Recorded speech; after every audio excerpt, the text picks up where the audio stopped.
Assalamualaikum warahmatullahi wabarakatuh. Wadia balad dongeng Ki Agus Jago di mana wae ayana. Alhamdulillah wa syukru ala ni'amillah. Kalayan diwuwuh ku qabul anu maha agung, dibarengan kupang ijabah anu maha kawasa, diiring ku kadedeh kanyah Gusti anu maha suci. Urang ayeuna dugi kadanget ayeuna masih keneh tiasa ditepang dangukeun deui dina acara anu matuh kamemet urang sadayana, nyatana dina pagelaran dongeng Sunda jejer carita Maung Kajajaden. Ayeuna bagian anu ka-5 nanya pamiarsa.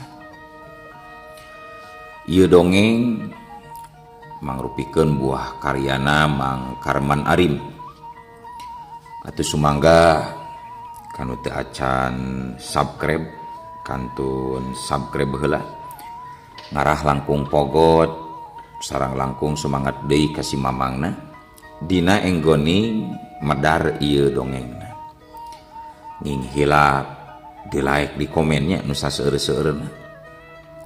Laina naon mamang masok bingah kitunya upami maosan komentar-komentar ti para wargi sadayana teh. Atuh ngarah teh nyangkolong tingkana waktos sumangga ayeuna mah urang lajengkeun deui dongeng Maung Kajajaden bagean anu ka-5 na. Kumaha salajengna sor cikopina betot simbutna pagan heula tali kolorna bisi morosot merezel morozol uzel-uzelan di tengah jalan tumpak dung dung tes.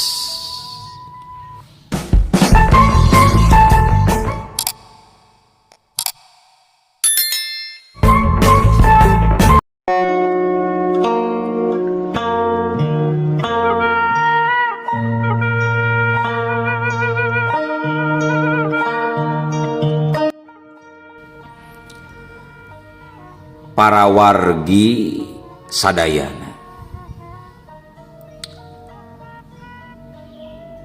mandri harita keur aya tumpak dina dokar dina deleman diukna sisieun kusir pisan tuluy we bareng jeung gujlag gajligna jalan lamunana custos kaditu kadieu. Sasakali eta roda ancul-anculan sabab nincak batu-batu laleutik jeung jalan-jalan anu lalego.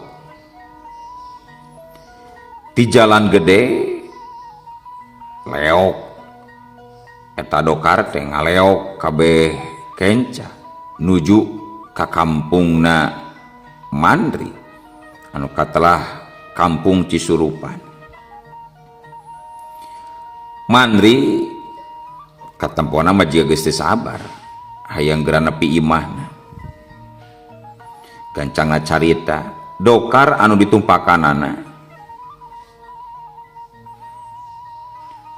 harita ngadon eureun teu bisa usik sabab rodana ngadon asup kana liang. Sok sanajan mandri yakin yen roda dokar sakitu kuatna tapi angger ari nincak dina jalan anu ruksak mah lumayan lila hayang nepi ka lemburna teh. Sabaraha kali Mandri ngarahuh sabab hate geus asa di imah tapi awak masih kena di jalan, dina jalan taringgul anu barutut.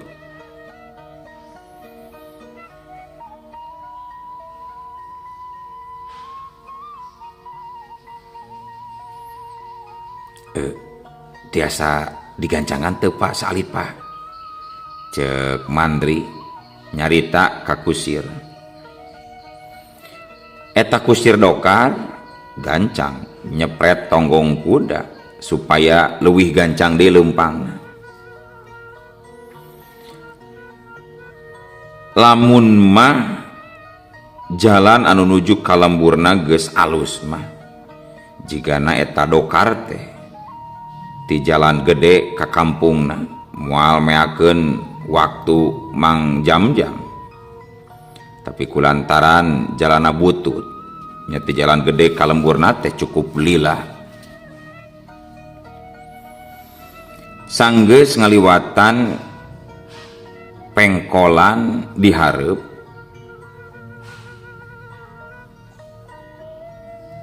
maka Mandri bakal beras ka kampung Nyi Dewi.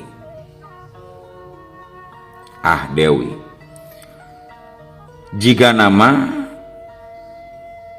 manehanana dek kuat duka moal nalika ngaliwat lembur Dewi, sabab nalika belok bener ka lembur Dewi langsung katempo paroman Mandri jadi alumuyung.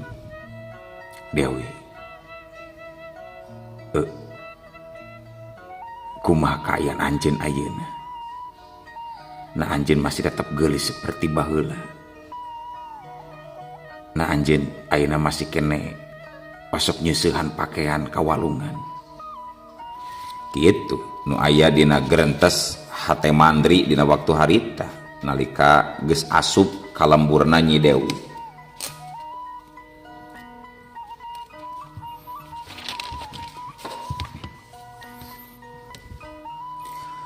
Asup ka lembur lumayan, Dokar leumpangna rada tereh, jalanan di lembur eta lumayan alus. Mandri masih kena inget ka Juragan Gatra anu geus nyumbangkeun sabagian harta bandana pikeun ngurus jeung ngomean jalan lemburna. Lamun inget ka Juragan Gatra, manehanana sok langsung ras inget karena kalakuan Juragan Gatra kadirin anu geus ngahina bahasa. Lamun geus inget kana panghina ti Juragan Gatra, ngadadak getihna asa ngagolak, nafsuna kahudang deui, aya rasa dendam dina hatena. Tapi gancang manehna ngusap dadana, sabab manehna balik ti Kalimantan ka lembur Cisurupan lain pikeun nutaskeun dendamna, tapi pikeun ngalongok nu jadi bapana.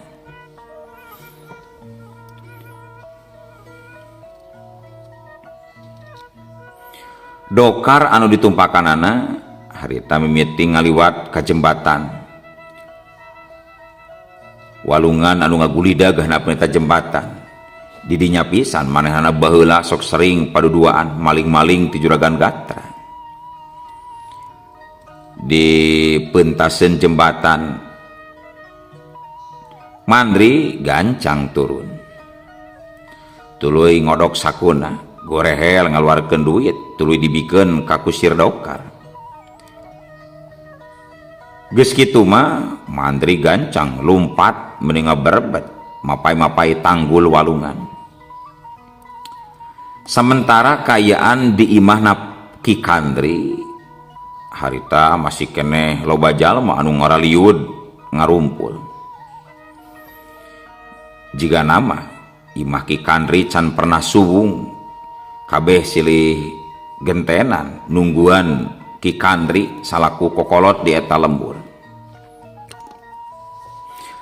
Nempok pamuda anu keur lulumpatan di luhur tanggul, warga pilemburan anu keur ngarobrol di hareupeun imah Ki Kandri atuh pating caruringhak laju narangtung. Mandri datang, Mandri datang, cek salah saurang. Bener euy, jang Mandri geus datang, cek nu sajana deui. Salah saurang langsung asup ka imah Ki Kandri pikeun ngabejaan.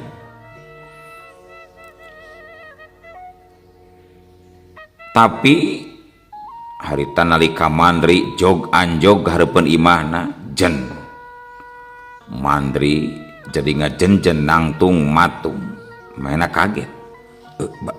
Bapak, cek Mandri lalaunan. Pikiranana kabayang didinya loba warga Pilemburan anu kabayang bapana keur ngacepat bari diturban ku samping kebat. Pikiran Mandri nganggap eta jalma-jalma nu keur ngaliud ngumpul di dinya teh keur ngalalayat nu jadi bapana. Atuh dada Mandri karasa dihantem ku batu gede anu beratna ratusan kati. Napasna ngadadak eungap. Mandri masih ngajanteng nangtung di pagereun imah. Salah saurang warga Pilemburan gancang nyamperkeun. Ayo Mandri, bapak anjeun geus ngadaguan jang, cek eta warga Pilemburan bari nyangkeh Mandri anu masih kene ngajenjen nangtung.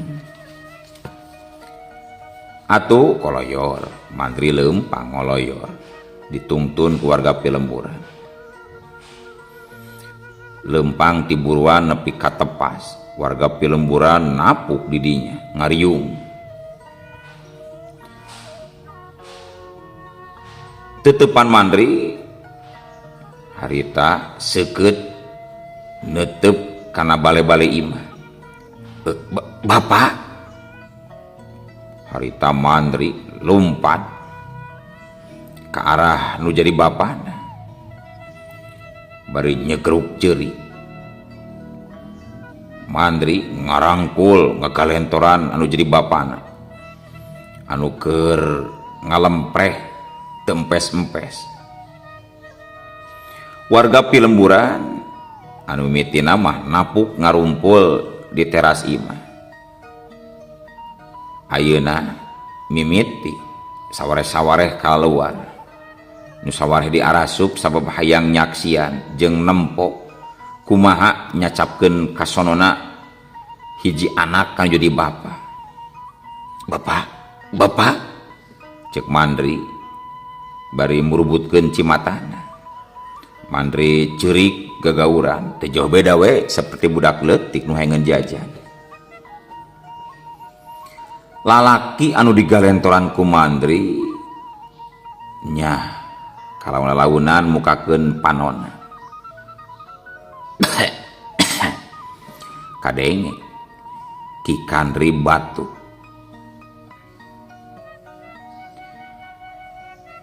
Karasa dina dirina asa nambah kakuatan nalika digalentoran kudu jadi anak.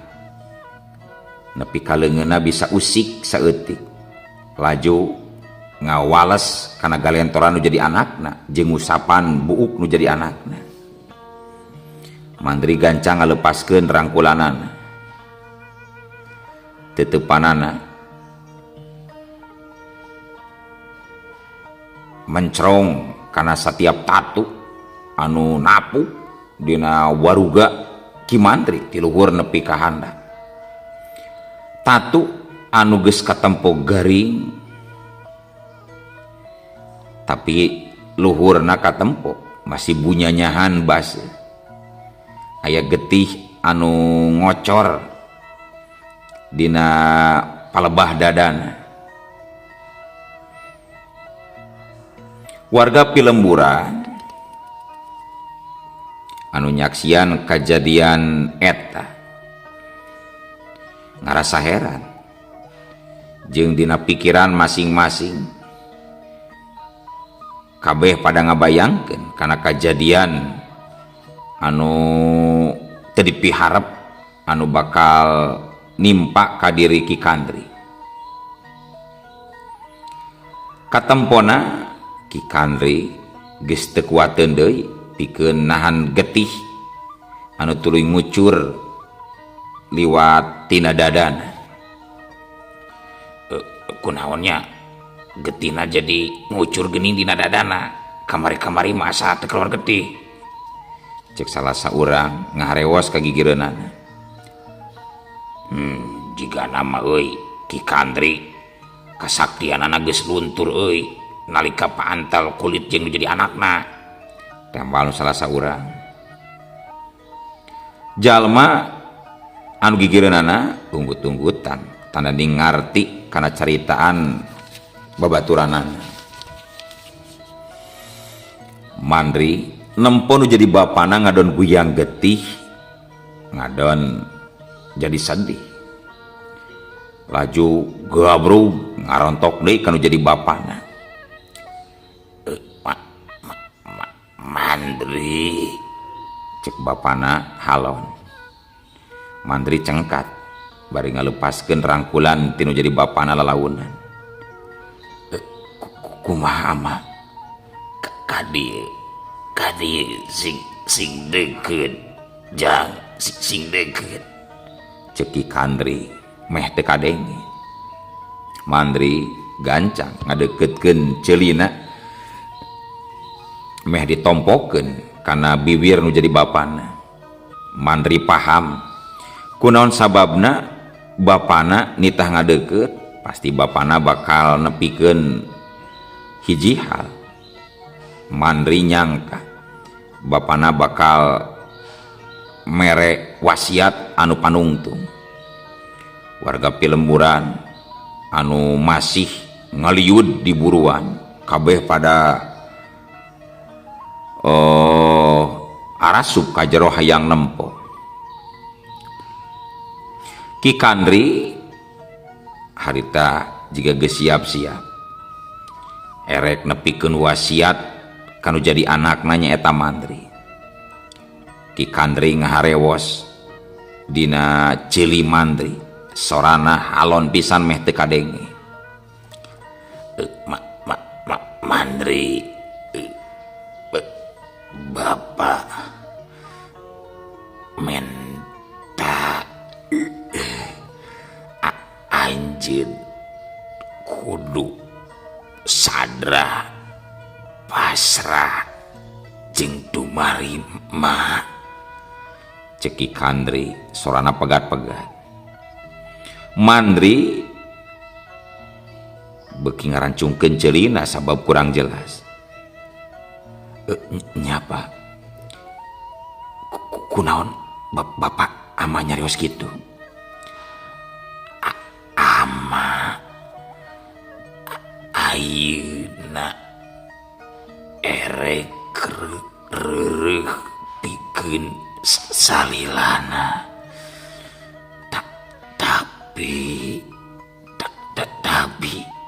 tapi naon ama? Tapi naon? Ama peupeujeuh erek amanat jeung ama menta ujang sing bisa ngajalankeun amanat eta. Siap teu jang. Mangga ama, mangga abdi sanggem ama. Naon wasiat nama? Hidup kudu mandi kucai talaga lobana 7 talaga. Inget eta wasiat di bapak jang. Ki Kandri reg sajongjongan meureun heula nyaritana. Napasna katempo beuki renghap ranjung tina gegerongna jiga geus lok bangkong. sedangkan Mandri harita masih keneh nompokeun ceulina karena gigireun bibir jadi bapana bari ngarangkul. Tujuh talaga Mandri eta sanggis mandi ku tujuh cai talaga tuluy hidup kudu ngajalankeun hal eta mandi di tujuh talaga salila 7 poe 7 peuting hidup kudu ngalakukeun tapa dina salila 7 poe 7 peuting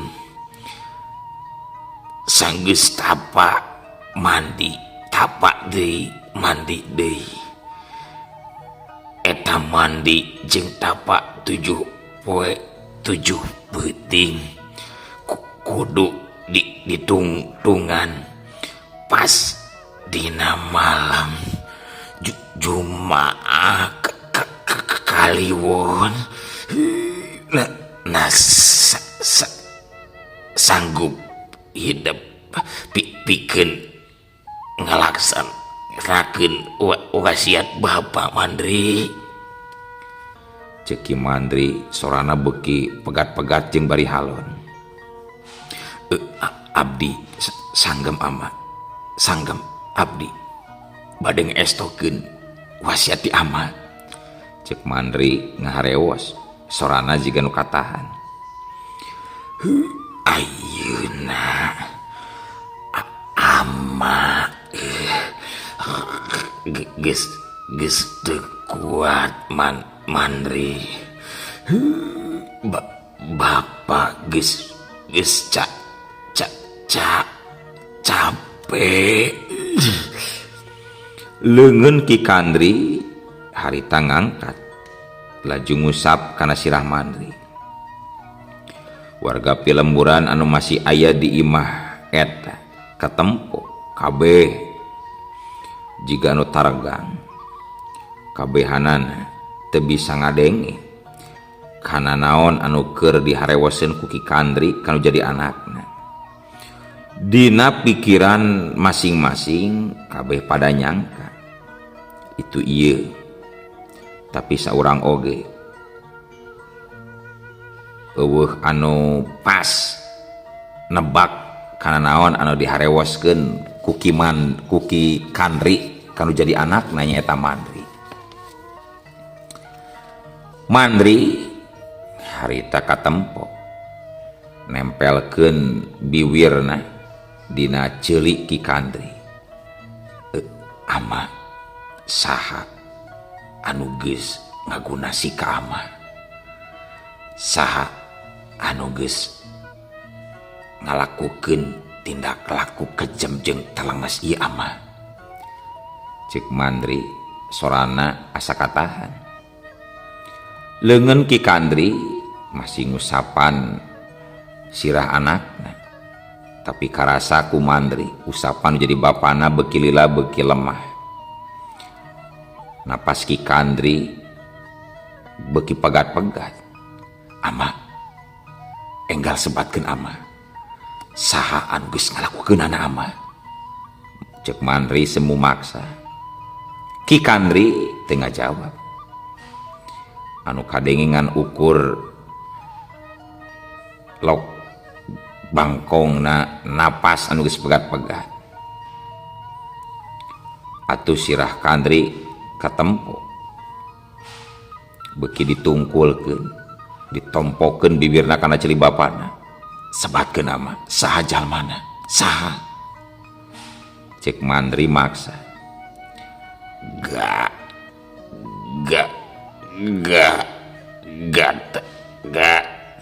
enggal sebatkeun ama.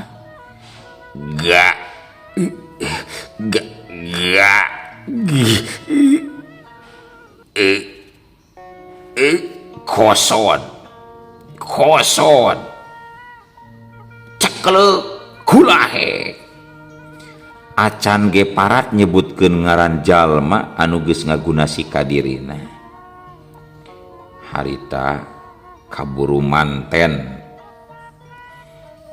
Ki Kandri ngalepaskeun nyawana. Atuh Kandri, "Bapak, ama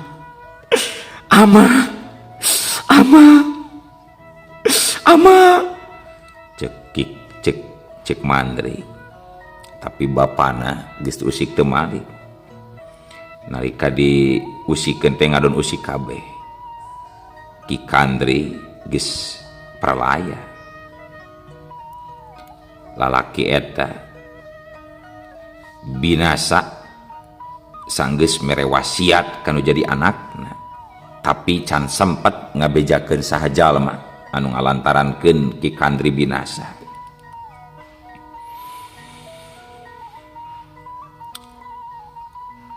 Pupuh pilemburan anu aya di antara anu keur ngalongo harita langsung adeukeutan ka mantri bari ngabeberaha hatena. "Cing sabar Jang, cing sabar keun, da asal lagi ti Gusti, balik deui ka Gusti, cing sabar Jang Mandri," ceuk pupuh lembur bari ngangkat awak mantri anu tuluy ngakalentoran jadi bapana. Mantri harita dicengkatkeun dibawa keluar pikeun dibeberah. Samantara layan Ki Kandri langsung diurus ku warga Pilemburan sakumistina. Loba pisan warga lembur, malahan tatangga lembur oge loba anu jul-jol rabul daratang pikeun ngalayan. Tapi tinu sakitu lobana anu ngaralaya, Mandri teu nempoan Juragan Gatra jeung anakna nyaeta Dewi. Gancangna carita harita layon Ki Mandri geus ikurebgeun dina taneuh kuburan. Harita Mandri cicing deket tetengger eta kuburan bari ngarampat taneuh basih anu geus nilemkeun waruga jadi bapana. Sanggeus dibacakeun doa ku anu ngaralayan, harita jalma-jalma mimiti narungtutan baralik ninggalkeun eta makam. Tapi sangaleosna jalma anu ngalanteurkeun ka kuburan reuk ngadadak langit jadi angkeup poek, mega hideung jadi kumulungan. Saking ku poek-poekna ngajadikeun satiap jalma nu tanggah ka luhur ngarasa keung. Kaayaan alam seperti kitu jika nu mere totonde nu kurang hade. Sedengkeun jalma anu ngaralayad anu masih keneh araya di dinya kabeh pada kalerung. Sedengkeun Mandri manehna katempo sakapeung nempo kana taneuh baseuh anu ngubur nu jadi bapana. Sakapeung reet ka luhur tanggah nempo gumulungna mega hideung anu angkeup. Kajadian aneh model kitu ngajadikeun warga Pilemburan pating puringkak bulu pundukna. Sabab samemehna can pernah nyaksian langit samendung jeung sapoe kitu. Teu eureun nepi ka dinya kakaget pikeun warga Pilemburan dak dumadakan tina palebah gundukan taneuh anu dipake kuburan ku Ki Kandri kadenge